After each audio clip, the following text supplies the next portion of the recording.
Mga so luto na to. Ayan. So, okay na yung timpla niyan, pero papatikim natin yung papa. Pero may gagawin tayo.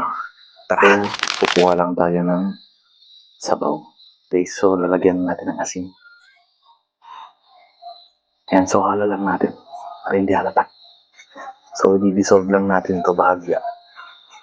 Para hindi mahalata na may nilagyan natin ng asin. Ayan, so tikman muna natin kung maalat na.